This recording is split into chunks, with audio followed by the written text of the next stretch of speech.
everyone. I'm Ellen Alexander. I'm the assistant director here at the Coralville Library, and I'm very excited to welcome you all here tonight for the Paul Engle Prize presentation. I know there were a lot of other things going on in town tonight, so we really appreciate the crowd. It looks like we're getting pretty full back there.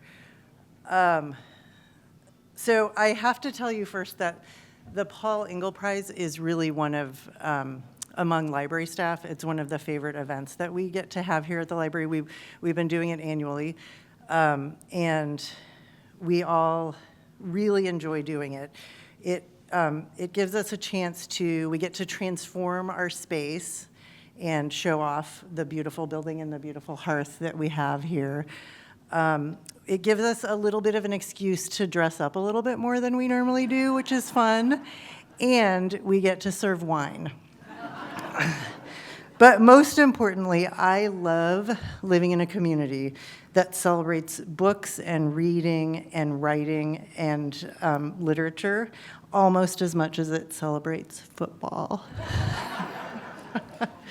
And as a public librarian, the fact that this award in particular celebrates not only literature, but the betterment of the world through literature just makes my heart explode. So the Paul Engle Prize is made possible through a generous donation, a generous support from the city of Coralville. Things like the city's enthusiastic support of this award are what makes Coralville such a lovely community in which to live and work. So thank you to the city for the support and for seeing the value of such partnerships as this wonderful one with the UNESCO City of Literature. And I want to make sure that everyone knows that after the presentation tonight, you should all stick around. Prairie Lights will be out in the Rotunda area selling books. Camille will be signing. She'll be doing a book signing. We'll have conversation and community out in the Rotunda when we're done. And also, thanks to the Coralville Public Library Foundation, we will have treats hors d'oeuvres from Barrett's, and we will also have smiling library staff serving you wine. So before I turn it over to him, I want to also thank John Kenyon, the executive director of the UNESCO City of Literature, along with City of Literature staff, for the enthusiasm with which you collaborate and for all that you do that contributes to the celebration of reading and books and literature in this community and makes it such a great place to live. So please join me in welcoming John Kenyon, who will come up to the podium and tell us a little bit more about the award and this year's well-deserved recipient.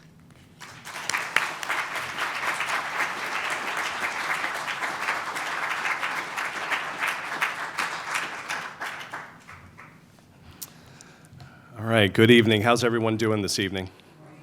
Great. Well, thank you very much for joining us. As Ellen said, my name is John Kenyon, and I'm the director of the UNESCO City of Literature organization. And 16 years ago next week, on November 20th, Iowa City was designated as the third city of literature in the world. It's been 16 years. It's kind of hard to believe.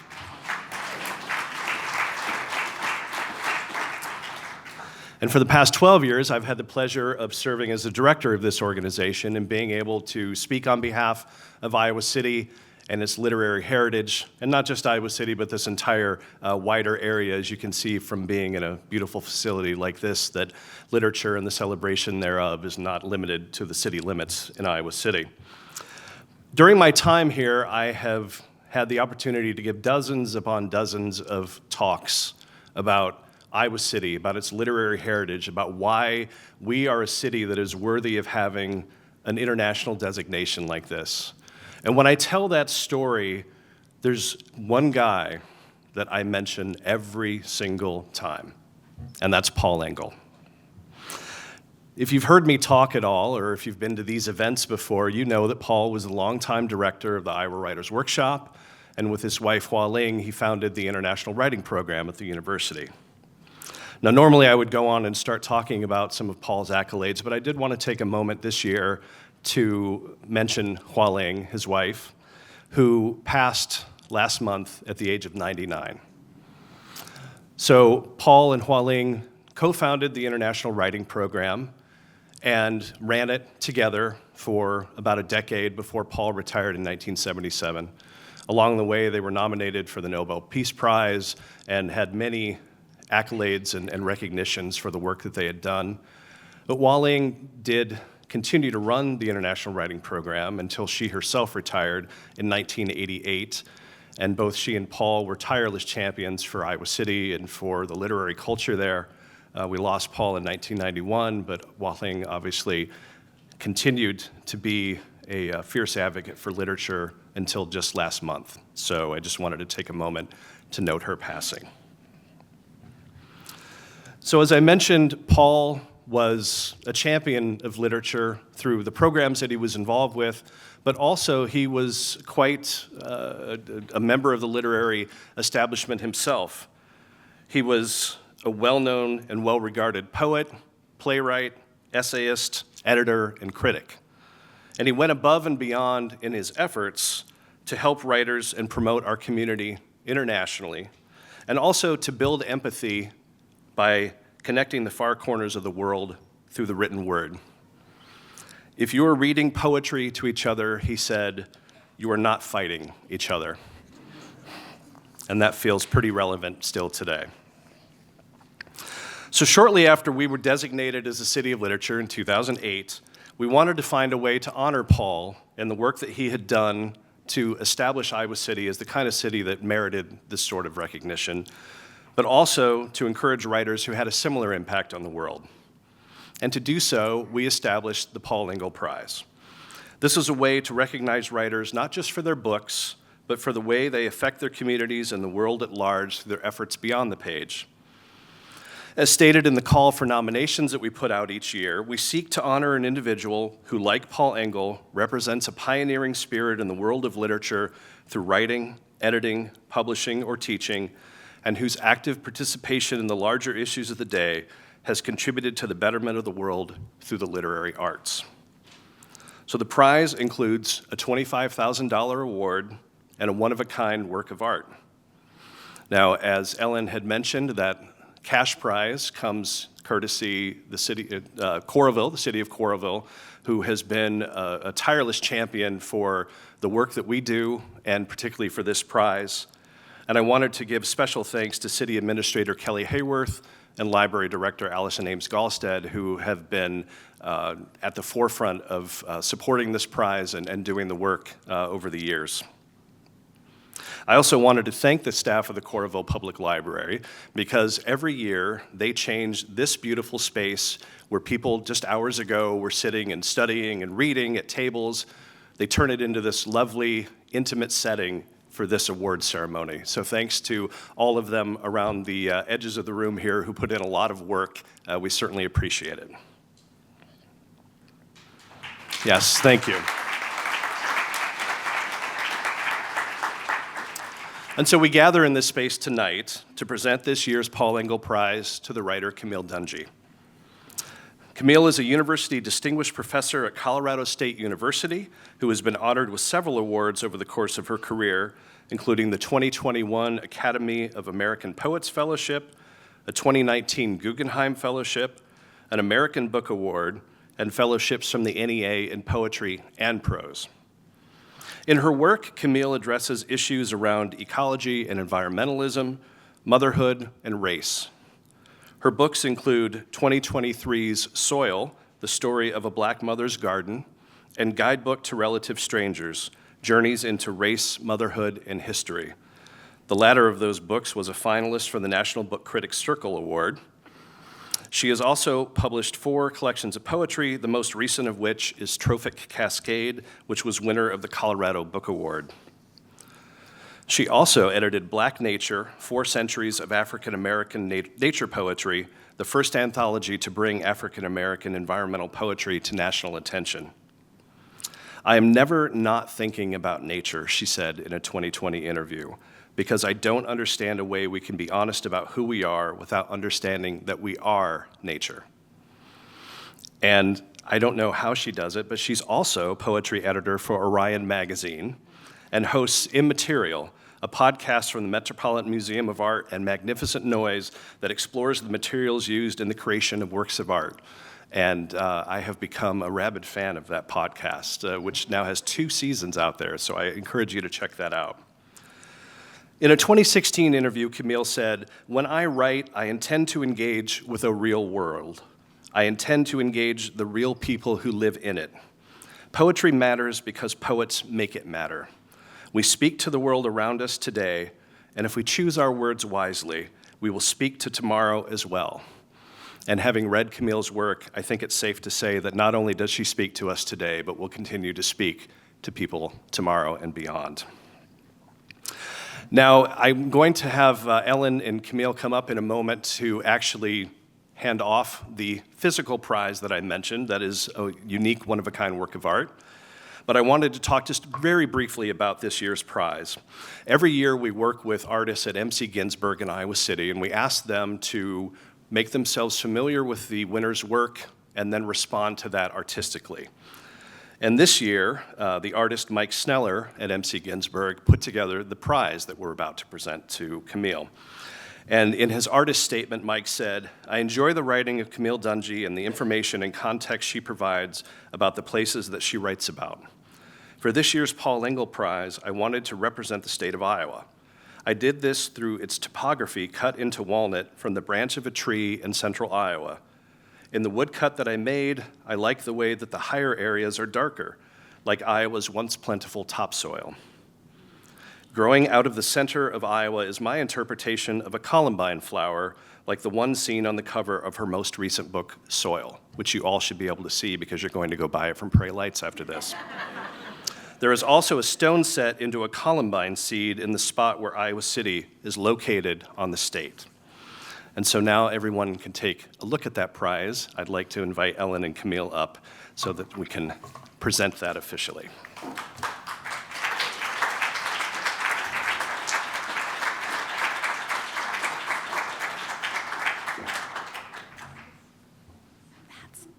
Gorgeous. Wow. That is very cool. There's Iowa City.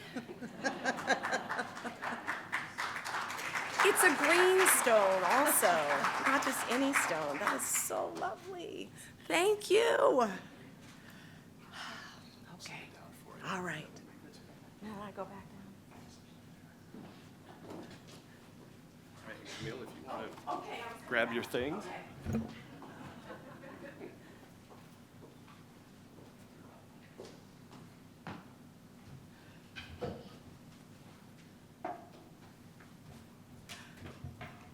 Hi. I am very, very happy and grateful to be here, and I'm getting my timer out so I don't just keep talking in my unending gratitude. Iowa City, Coralville. Thank you for coming this evening to be here. Thank you to John and everybody at the Iowa City UNESCO City of Literature for the work that you do. Thank you, Tisa, for our conversation we're going to have soon, and Ellen and all of you, and the library staff, and for Coralville as well, for, among other things, making sure you're part of this. I appreciate this about Coralville. It's a city that could very frequently allow itself to get left behind, but you do not let yourself get left behind, do you? I like that gumption. So some of you may know, that prize is particularly special, that mixture of the columbine plant and Iowa, because that then is a prize that will signify 2 of the 3 places that I consider to be home. When I was 15 years old, my parents moved me, a Colorado native who had grown up in Southern California, to a house off of Dubuque Avenue in Iowa City. And it was deeply confusing. It was a deeply confusing experience. I'm going to start with a poem. I'm just going to read a poem, just give you a taste of the level of disorientation of that decision that in many ways changed the direction of my life. New address. My name, Camille, means witness at the sacrifice. What could I make of this when I was young? What sacrifice? Coastal breeze and jacaranda trees when I was young. When we moved, the hope of temperate weather was one sacrifice. The first Midwestern winter seemed so dark, so long. In that cold, elaborate holiday light displays had to be sacrificed. It seems a small thing, looking back and dwelling on the weather. Small compared to history. All our people's blood and sacrifice. Boulevards in the new town lined with ghosts of long dead elms. I've also seen helper, attendant, youth who assists with the sacrifice. The gray seeped into us, and we were hard on each other, Mother and me. It strikes me now to wonder what she sacrificed. Our money went further. The new town was much safer for me. In French, Camille's a name for boys who stand by priests at a sacrifice. When I was young, I thought of pyres, slaughtered oxen, rams, cornucopias spilling onto marble altars for the sacrifice. Mother had a group of friends she'd met every Saturday, a house she'd built, a coast that calmed her. What else? Sweet sounds in the new town, wind through river birch branches, but not the sound of sisterly laughter she sacrificed. I am the age she was then. Spring after spring, I grow into myself. As she had hoped, she named me Camille, witness to the sacrifice.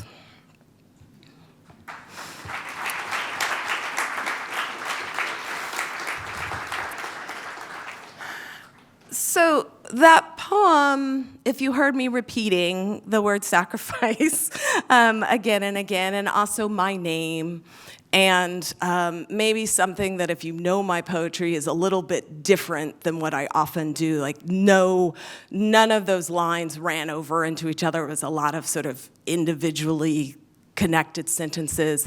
That form is a form called a huzzle, which was popularized in the United States by a writer named Agha Shahid Ali, who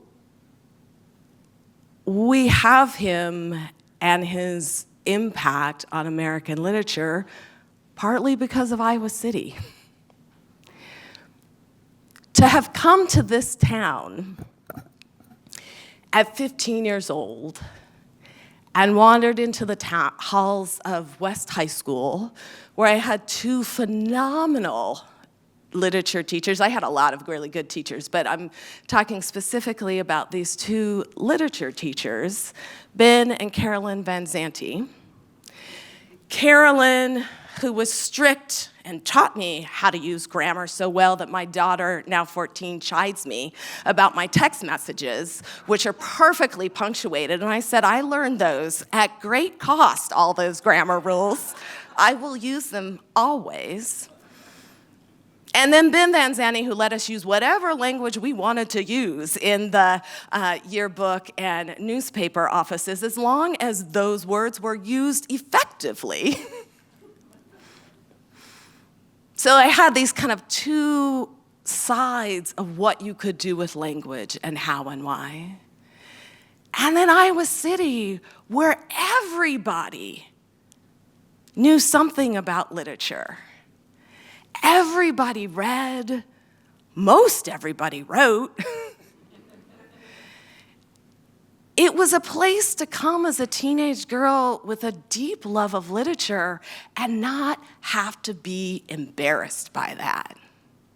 Not have to say, well, I'm a poet, but I'll just do that on the side while I do something worthy of my time and care and energy. I showed up from Southern California to a place that valued poets deeply. And I understood all of a sudden that I could honestly make a life with this. To receive this prize today, I think this prize from this place would in any way be deeply moving. But the Paul Engle Prize in particular is truly special. Here is a man who for 24 years led a writing workshop that welcomed the next generation of American writers to become fully themselves. And people nowadays speak a lot about how the Iowa Writers Workshop was actually part of the military-industrial complex as a place for young GIs to come and settle down and do something else. And that is often mentioned in a slightly derogatory term, and I want to spin that around and say that was a place for those GIs to make beauty together, to make art, to make peace. To find something to do besides soldiering, an effort to create a new way of being in the world. Here we are in farmland, where it's a place for people to find new ways to farm and grow sustenance and care for each other. And then, as if the writing program weren't enough, then we get the international writing program, because this is not and cannot just be a nationalistic endeavor. This endeavor to create connection and love through language, through art, through beauty, through communication needs to be a fully international, inclusive sort of space. I feel so lucky to have come into myself in a place like Iowa City that showed me how to be a community member and an artist, a thinker, like a deeply intellectually interested person. It was also a really lucky place to be a kind of geeky girl in high school, because it was okay to have SAT prep parties. That was an okay thing to do. Nobody was throwing spitballs at you for being the smart kids, right? So that too was nice, to come from a place where intellectual curiosity is the thing of the day and the space. And to have this City of Literature designation to allow that sort of curiosity through an international lens. So I left Iowa City and I went on to college, and I did sort of still, despite what I just said, I did think that I was gonna be a doctor and write on the side. That lasted exactly a semester and a half. And I doubled down and majored in English and creative writing. And remained friends with some of those people who actually followed through on the whole medical school part of life. And those friends are readers, right? They're people who care about what happens in the world of arts and literature, and reminded me that what I could do as an artist is remember that I'm not just speaking to a little insular group of people who are also doing this thing, that I'm always, when I'm writing, speaking out. But also that I need to be continually making space. And so very early on, I realized that editing was gonna be something that was important to me, and that sharing space with more writers would be a crucial thing as well. So I'm just gonna read just a tiny taste from Soil, and to help me kind of describe this interchange or interconnection to me between my sort of like daily life and that what they call literary citizenship, which just is another part of my daily life, and the teaching component of my life and the writing component of my life and my garden. Whether a plot in a yard or pots in a window, every politically engaged person should have a garden. By politically engaged, I mean everyone with a vested interest in the direction the people on this planet take in relationship to others. We should all take some time to plant life in the soil, even when such planting isn't easy. Our house's south plot had this newly exposed surface because I decided when we moved into our house in Colorado that I did not want this very homogeneous lawn and river rock with a couple of arborvitaes. That was like all that was there, and that was not gonna be sufficient for me. So one year we pulled up a whole 700 square foot section of grass, and this is the area I'm talking about. The newly exposed surface was as hard and crumbly as the sloughed off parts of an old red brick.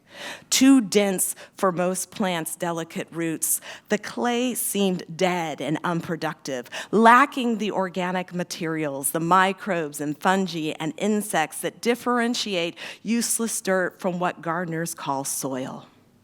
The weight of the thick sod had compacted the earth so that what water pooled on the surface instead of penetrating.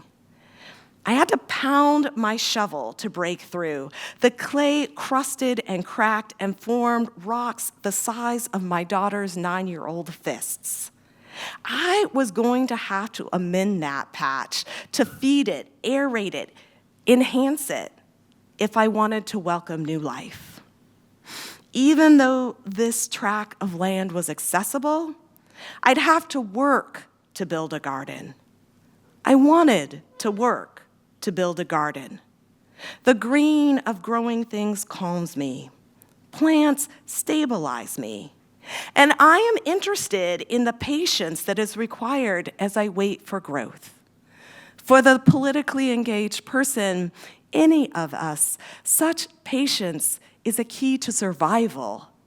Patience is a kindness that carries me through long days and longer nights. But this was not what I thought I'd be writing. In the proposal for the fellowship that bought me the time to write this new book, I made it clear that I wanted to write about my yard, those crocuses, a patch of purple iris, a cluster of Mexican sunflowers that volunteered in our back garden. But even before I found myself overseeing my daughter's remote education during the pandemic, I was troubled by the seeming improbability of a Black mother writing about nature. In 2009, I edited, wrote for, and published Black Nature, 4 centuries of African American nature poetry. One of the most remarkable statements the anthology made was that Black people write with an empathetic eye toward the natural world. Just as strong as the pull of legacies of trauma this nation inflicted and inflicts on Black people, some of us are pulled toward stories of hope and renewal. We're at peace on the land. But because of erasures from so many narratives about the great outdoors, the idea that Black people can write out of a deep connection to nature and have done so from before this nation's founding comes to many people as a shock. Conducting a literature review of the poems included in the key nature poetry anthologies and journals published between 1930 and 2006, I found only 6 poems by Black poets. That's all in 80 years of the environmental canon. Thank you, one Black poet said when I requested poems for Black nature. I have been writing this way my entire life, but no one has ever seen me in this light. To systematically exclude the lives of your neighbors from the space of your imagination requires a willful denial of nearly every experience outside your own. Like a la, la, la, I'm not listening. And yet, we have places like Iowa City that continually find ways to reinvent these spaces of welcome, create a prize that recognizes people who do this work of shaping and reshaping the world of literature. I don't know that I'll ever get over being honored. For receiving this prize, the people who received it before me, many of whom are heroes, and sometimes I'm lucky enough to also say friends. That kind of work, that hard work of making a new garden, which is continuous, that we don't ever get to stop doing. But here I look out and I see these faces and I see these people and I see these efforts that are also digging in and tilling the soil, rebuilding, creating new possibilities, new institutions, new spaces. And I am so grateful to be counted in that number. Thank you very much.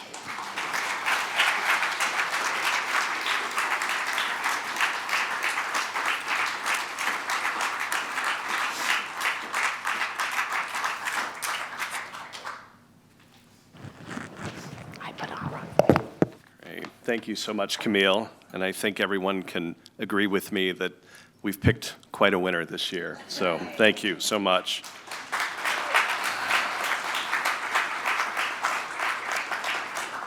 And I will say that our selection committee, when they were meeting, was not aware of the connection to West High, to Iowa City area. So it was a very pleasant surprise for them to learn that we had picked one of our own for this prize. So thank you again. So for the rest of our program, Camille is going to be in conversation, and she will be talking with Tisa Bryant. Tisa is the author of Unexplained Presence, a collection of hybrid essays on Black presences in film, literature, and visual art, reissued this year by Wave Books. She is co-editor of the cross-referenced literary journal, The Encyclopedia Project, and collaborates with Ernest Hardy on the Black Book series of visual mixtape love letters to Black people and Black culture at the Hammer Museum in Los Angeles. She has written for exhibition catalogs for the Studio Museum in Harlem, as well as for shows and catalogs for Colleen Smith, Layla Ali, and Wura Natasha Ogunji. Her writing has also appeared in Why Are They So Afraid of the Lotus?, Lana Turner, and Letters to the Future, Black Women, Radical Writing. Her next book, Residual, a book-length meditation on grief, longing, and the home as archive, is forthcoming from Nightboat. She is an assistant professor in the nonfiction writing program at the University of Iowa, and I would ask you to help me welcome Tisa to the stage.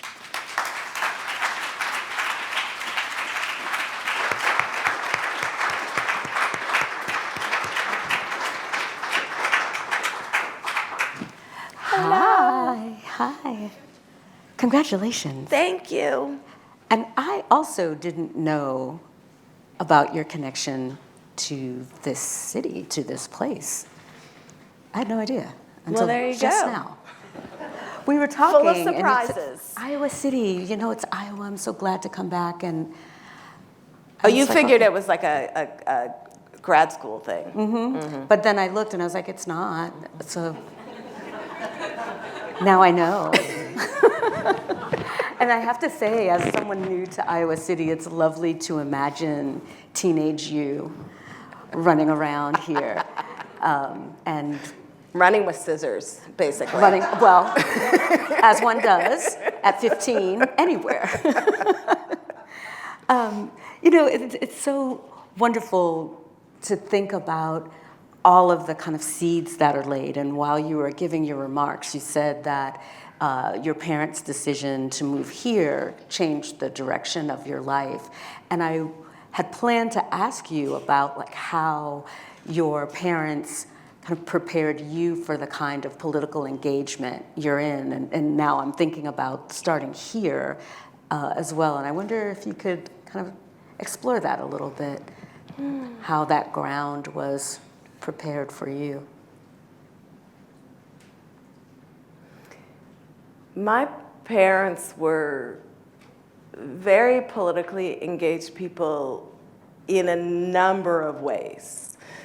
So they were politically engaged people in the kind of way that you might think in the simplistic way that we use that term in terms of sort of party politics and such like that. But they were also deeply involved with their church and on the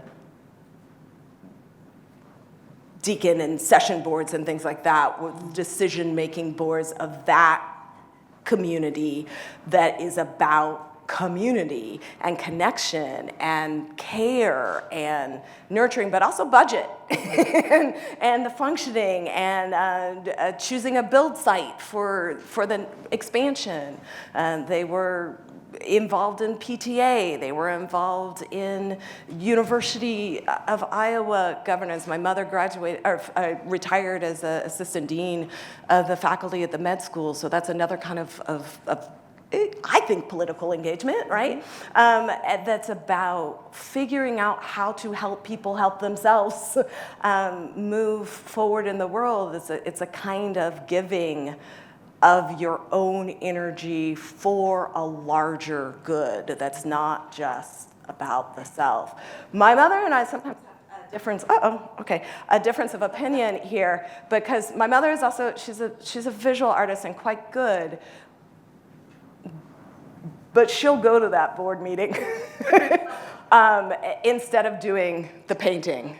And I have decided that I will write the poem and I will write the essay, and maybe my poem or essay will give the person who goes to the board meeting the strength that they need to get through that, but I'm not gonna go to the board meeting. So I made a different kind of decision, but I definitely see with my parents that level of sacrificial care for others that is part of trusting that together we build a better world. That's so beautiful. Thank you. Speaking of we've been talking about sacrifice for quite a while. And speaking of, Black nature, 400 years of poetry by Black people engaged with the environment, engaged with soil, is also quite a labor of love and sacrifice. And so I'm curious too, how your work as a poet and an editor kind of also, well, I'm not curious, I know how that book kind of changed the world. And that's why you're sitting here. And I guess I'd just like you to talk a little bit more about your discoveries with that book, how it lays ground for soil, and your 4 books of poetry. They're all of a piece in terms of serving and opening up space. And I wonder if you could just talk a little bit about what you kind of discovered about the nature of Black people, Black writing and space making, that you yourself are a part of that lineage. What surprised you? I think one of the things that surprised me most in the process of working on the Black Nature anthology was, as I said in that little snippet that I read, the erasure or oversight, overlooking of so many Black writers and writers of color, and also women writers, and the list kind of keeps going on in the canonical literary, environmental literary tradition of who is disappeared from that. And so a lot of soil, I said very quickly in that section something about overseeing my daughter's homeschooling during the pandemic, but like I had a Guggenheim year. It was like the artist's dream that you get to have a year of leave where I wasn't gonna have to teach. I was just gonna get to write this book. And then the year I won it was 2020. Lucky me. And so all of a sudden I was like, wait, why doesn't anybody, like it seemed like nobody who wrote an environmental canonical book before 1990 had a family. Like it seemed like they all just like wandered out by themselves and climbed mountains and ate stale bread and swung from trees kind of half naked. Like it just seemed like it was a different life than I was living. And the same thing though happened so frequently when I would read a lot of environmental literature. I was like, where are all the brown people? It's like, I know brown people who are out there gardening. They're out there doing these kinds of things. They're bird watching like everybody else over 40. Like, why isn't that showing up in the literature? And so it just, to be able to do that thing that Toni Morrison says when you don't see something on the shelves that you need, you have to write it. Right.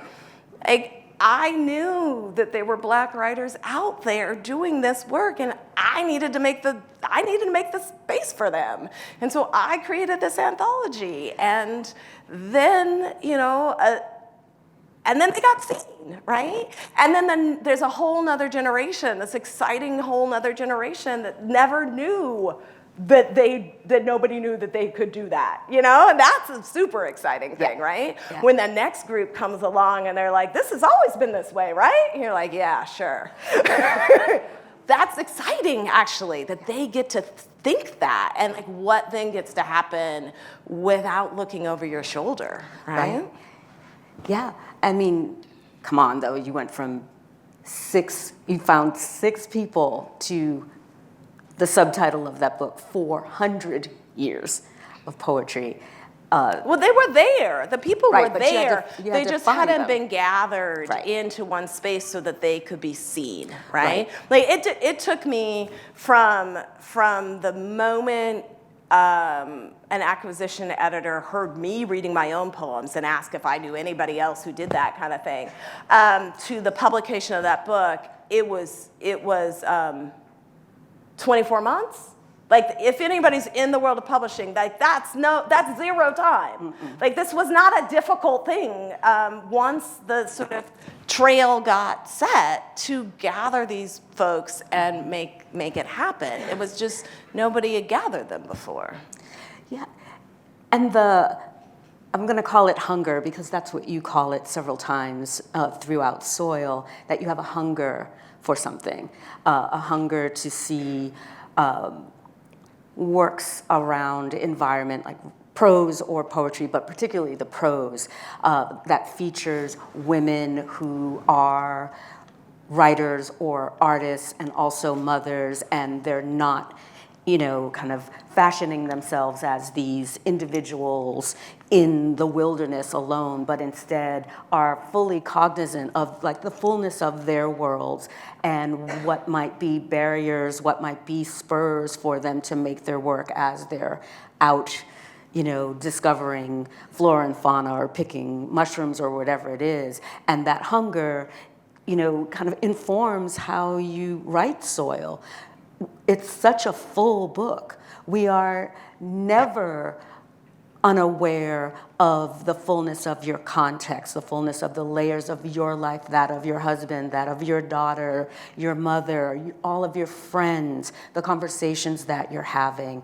There's so much world that it's not like world building in that way. It's a natural expression of what it is to be a person in the world, what it is to be you in the world.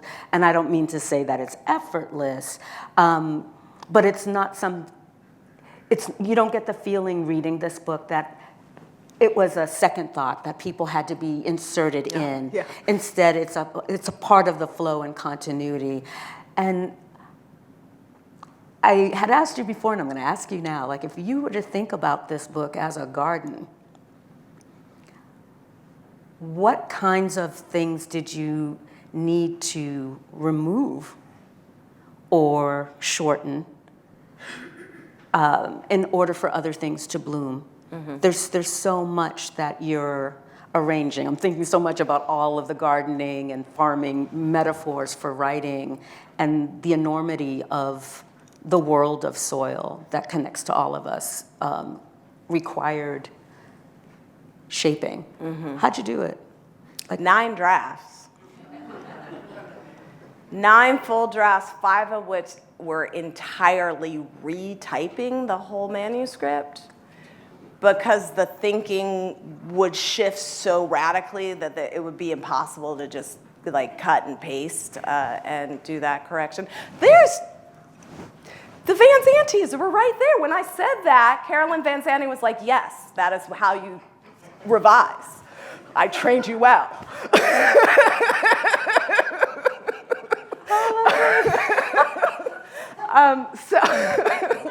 So yeah, 5 complete revisions, totally retyping them, and sometimes changing the.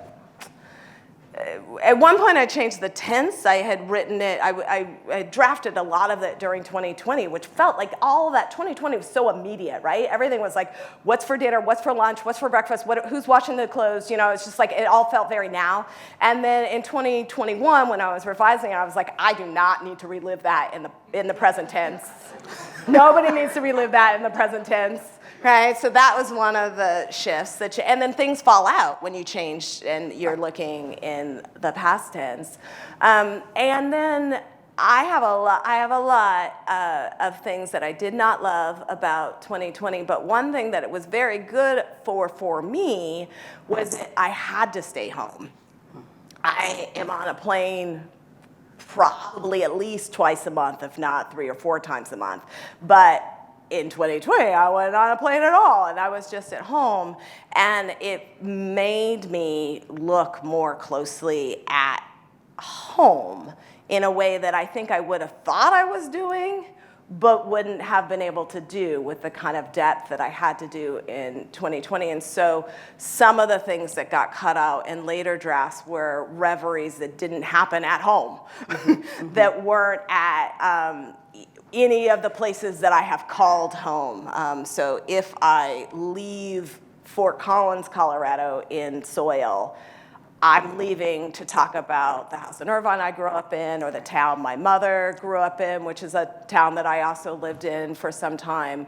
I'm talking about places that have been home to me. And so those were some of the biggest changes, were this desire to sort of talk about the whole world to make my point, that actually distracted and confused, and to learn how that old adage that you get to the universal through the specific, by talking about the efforts to diversify my own backyard, I could talk about this national question in a way that I didn't have to write about Florida or some other kinds of places. I could just talk about places I'd lived.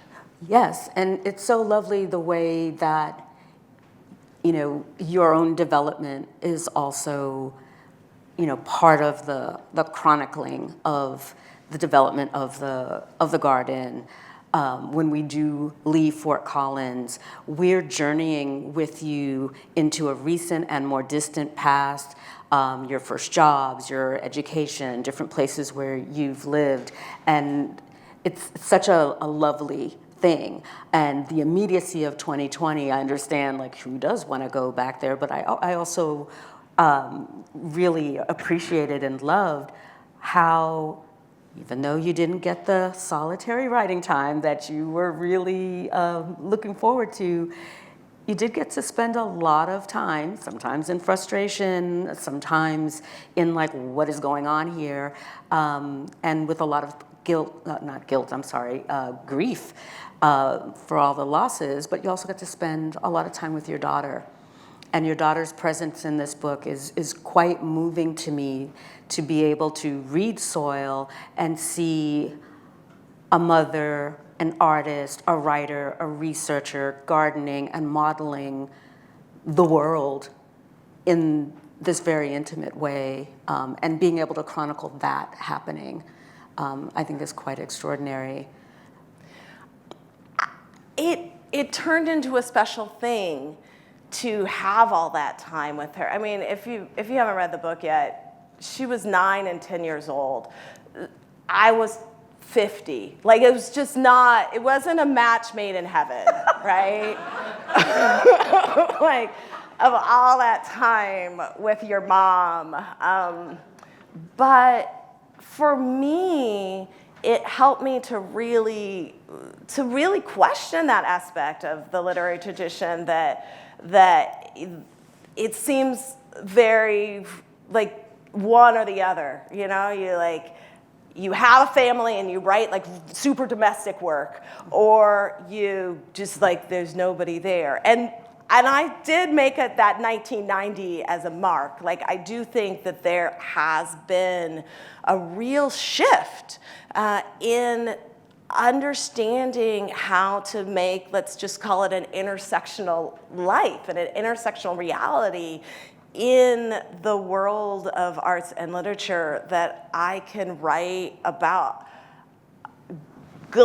nationally and globally political things, about climate change, about culture, about surviving the outcomes of fraught elections, about those kinds of things, and also what I'm making for dinner, and what my daughter thinks about reading with me, and these things are actually going side by side for most of us, right? Like, actually, for many of us, we are thinking about childcare or elder care or sibling care or our job at the same time that we're trying to remember whether or not we took the chicken out of the freezer, and whether or not we agree with whatever happened in Congress that day. Like, all of those things happen in many of our heads simultaneously, and so it just felt, why not write about all of them at the same time?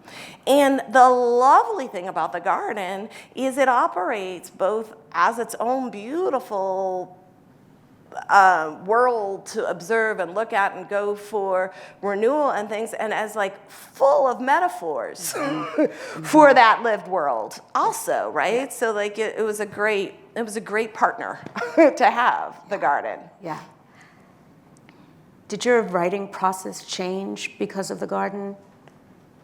Because of the garden. My writing changed because of my daughter. I started writing essays more when my daughter came along, because I trained as a poet, and I had trained in that kind of like school where, like, when you start to write a poem, just go into your bubble and stay there. Never leave. Don't, like, you have no bladder when you're a poet, Like, you're like a gamer. Yeah. Just like, don't move. because the bubble will burst and we'll all disappear. And like when you have a child, well, then you all of a sudden you got a bladder, right? Like that's one thing that happens when you have a child. But also there's like people knocking on your door, like there's like all kinds of disruption. And until I could retool my poetry skills and figure out how to write through those kinds of interruptions, prose worked fine. I can have an essay interrupted in the middle of a sentence, and I can just like come back and be like, this was what I was about, and I can just keep going. So essays became the space where I could keep writing as I figured out how to become a poet. Soil is different than any other book that I've published because it has poems and essays in it, as well as visual pieces, which among other things, I have the visual images, the photographs in them, in Soil, because I didn't want you to leave my book and go to Google and find out what the plants were. I just, like, if I had enough pictures in it, you could trust that I was gonna give you the information you needed, and you could just like stay in my book. Because I know what happens when you go to Google. You're gone forever. And so the book has all of these multimedia and all of these kinds of parts of me in it. And I think being in the garden helped me see the permission for how to do that, and not only how to do that, but like that there would be no other way to do it, because the garden is so diverse in the way that it presents itself. And there's this plot over here, there's the rock garden, and then there's the peat garden, and then there's the sod recovery garden, and then like each of these like gardens are similar but also their own thing, but they're all my garden. And so the book could do that too, that it could have like different modes of expression that were all part of it. So in that way, I think the gardening gave me a way to see how to create a book. Well, I'm looking forward to see what happens next, if that's all that. Well, that opening poem, Sacrifice, is from the next book of poems. We got a sneak peek. You got a sneak peek? We got a sneak peek. Thank you so much. Thank you. Thank you.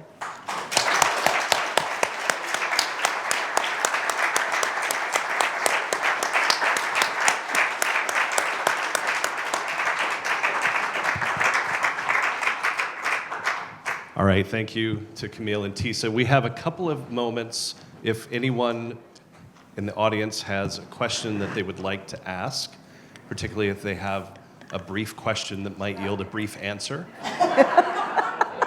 So we do want to be mindful of our time. Okay, we've got.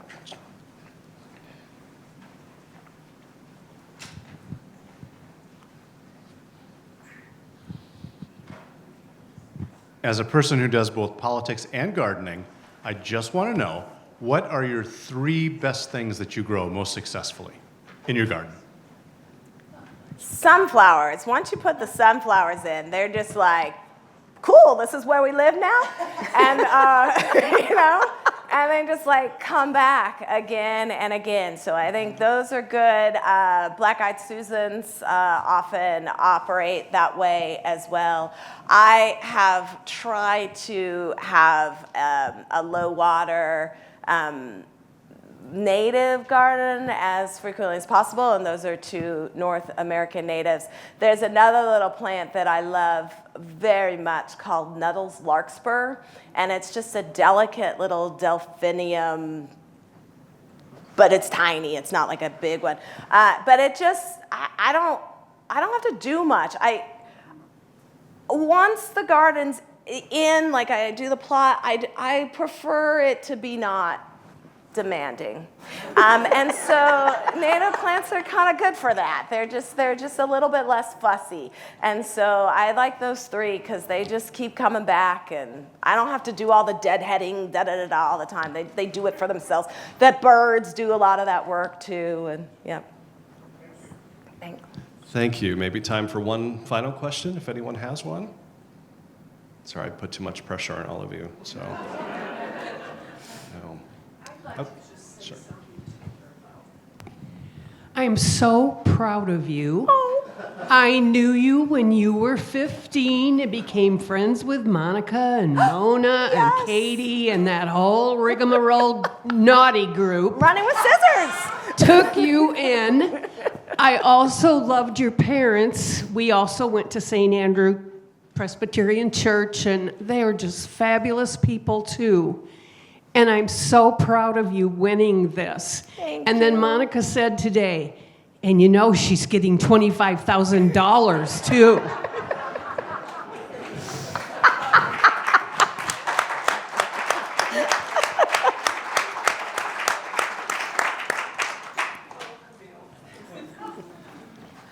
I don't know how we would improve on that. So I think we will go ahead and end tonight's event.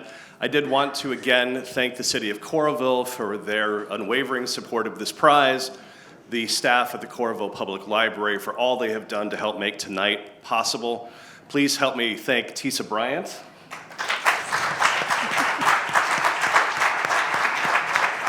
And once again, please help me to congratulate 2024 Paul Engle Prize winner Camille Dungy.